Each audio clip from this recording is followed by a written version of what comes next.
In this video, we'll take a look at section 6.2, how to factor trinomials. So this is going to be a handy skill when we get to the place where we solve quadratic equations, and quadratic equations have x squared in them.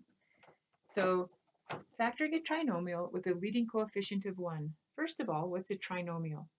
So a trinomial has three terms. So for example, trinomial can be x squared plus 2x plus 3. Or a trinomial, it doesn't have to be just in that format. You could have 2x squared plus 3xy plus y squared. So it's a polynomial with three terms. So not all trinomials are factorable. So we're going to take a look at different factor patterns to be able to factor. So before we look at the examples, I just want to show you a multiplication problem. Okay. So before, in an earlier part of the class, we multiplied out expressions like this, a binomial times a binomial. What we ended up with is we multiply x times x is x squared, x times negative 4, negative 4x, 2 times x, which is plus 2x, and then 2 times negative 4, which is negative 8. So what we would end up doing is adding together the two middle terms. So what we do when we factor is we're taking the trinomial and going backwards and rewriting it as a product. So the technique for doing that is you figure out, okay, what two numbers multiplied give us x squared? Well, in this case, x times x are our only choices. And now we want two numbers so that when we multiply them together, we end up with negative 8. And notice we had to add the two middle terms to get negative 2. So we want to know that what two numbers do we add together that would also give us negative 2. And when we find the two numbers that satisfy both of these conditions, that's what goes in the factoring. So we know that 8 is 2 times 4. To get the negative, one of those has to be negative. If the negative were on the 2, we'd have negative 2 plus 4, which is not negative 2. If the 4 is negative, then we get 2 times negative 4 is negative 8, and at the same time, 2 plus negative 4 is negative 2. That tells us that this is going to factor into a plus 2 and a minus 4. So that's how we work backwards. So let's take a look and practice.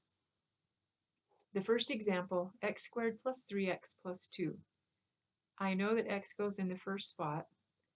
I want two numbers so that when I multiply them together, I get 2, and when I add them together, it equals 3. The only two choices for that are 1 times 2, 1 times 2. Or 1 times 2 is 2, 1 plus 2 is 3. So this ends up being plus 1 plus 2. And to check, multiply them out and see if you get what you started with. Okay, so if you want to stop the video and try the next three, go ahead and do that, and I'll go ahead and work them out. So next, x times x, we want two numbers so that when we multiply them together, we get negative 8. But when we add them together, we end up with a positive 7. Well, the only two that's negative, so I know it has to be one positive and one negative. 2 times 4 is 8, but that's not going to give us 7. So 1 times 8 are the two numbers, and we just have to determine which one is positive, which is negative. I want a positive 7, so the smaller number must be negative. So we get negative 1 times 8 is negative 8. Negative 1 plus 8 is positive 7. So that factors into x minus 1 and x plus 8. Next example, we want two numbers whose product is negative 12, and when we add them together, we get negative 1. So I know that 3 times 4 is 12, and 4 minus 3 is 1. In order to make that negative, the 4 needs to be negative because it's the larger number. Okay. Last example, we want two numbers. This looks a little trickier, but we want two numbers so that when we multiply them together, we get 6y squared. And when we add them together, we get the 5xy. So where the 5xy comes from, the variables, we know that we have to have a y in each of these places. And when we multiply these together, outers and inners, you're going to get an xy. So you can kind of ignore the variables once you have them placed in here. We want two numbers whose product is positive 6, but whose, when you add them together, you get negative 5. So the only way that can happen, negative 2 times negative 3 is positive 6. Negative 2 plus negative 3 is negative 5.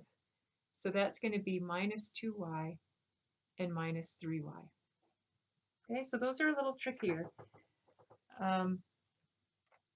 The next one is a little bit even more tricky, and this is factoring a general trinomial by trial and error, where you don't have that add 2 to be and then multiply. This one is to factor. This one has 2x squared. It has a numerical coefficient. Okay, so to factor 2x squared plus 11x plus 5, we take the factors of 2 to be 2 and 1. Use only positive coefficients a and c when the coefficient x squared is positive. So we know that it's going to equal, let me put the numbers in here, 2x, x. What I don't know is what goes in the other two spots. So trial and error means we need to have numbers multiplied together that equal 5. So this is either going to be plus 1 plus 5, or it could be 2x plus 5, x plus 1. And to figure out which one it is, trial and error means multiply them out until you get an 11x in the middle.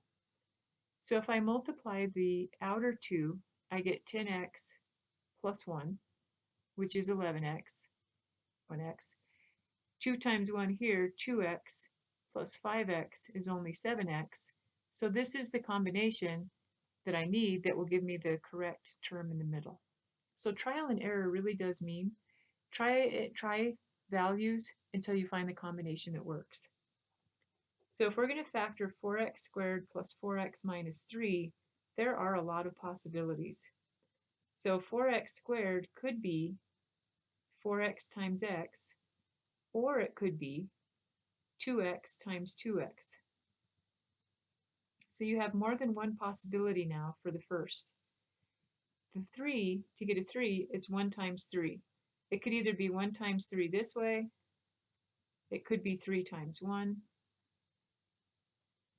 Okay, same over here, that could be 1 times 3. Oops. It could be 3 times 1. And now it adds into the mix. This is a negative and this is a positive. So that means that I have to have one positive and one negative. It could go that direction. It could be 4x minus 1, 4x plus 3. It could be 4x minus 3, or I'm sorry, that's an x.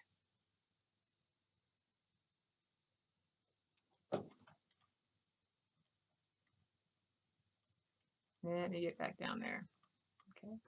So you see how this could be trouble because there are a lot of different combinations of things that can happen. So we want to be a little bit more planful about this, I guess. So I'm going to look at it as, okay, if I use 4x, 4x times 3 is 12. And then 1x times 3 is 3. There's no way I can subtract 12 and 3 to get a 4. So I don't think that using 4x and x is going to be a very good strategy. So let's try 2x. Okay? So if I have 2x times 3, I'm going to have 6x. 1 times 2x is 2x. All right, here I see if I can somehow arrange this so I get 6x minus 2x to equal 4x, then that's what's going to go in here. And I can add plus 3 and a minus 1. So let's see if it works. 2x times 2x is 4x squared. 2x times 3 is plus 6x. Negative 1 times 2x is minus 2x. And negative 1 times 3 is minus 3. and that worked. So trial and error really is, but trying as many possibilities until you find the one that works. But the more you work with them, the more practice you have, the easier they become. All right, last but not least, a perfect square trinomial. So now we're looking at items that are perfect squares. So if you take a plus b or a minus b squared, and remember that a plus b squared is a plus b times a plus b. It does not equal, is not a squared plus b squared. There's a middle term in there always.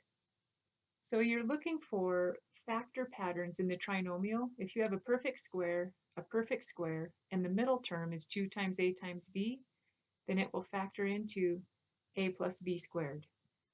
Or same pattern with a negative middle term, that factors into a minus b squared. So we're trying to recognize perfect squares.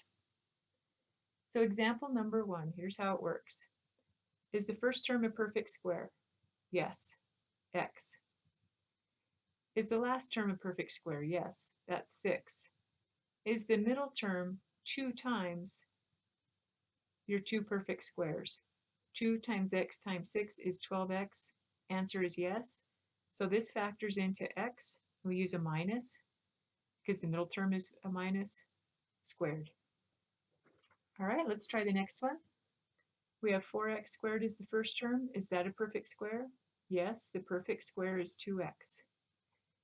Look at the last term. Is 5 a perfect, or 25 a perfect square? Yes, 5 is the perfect square.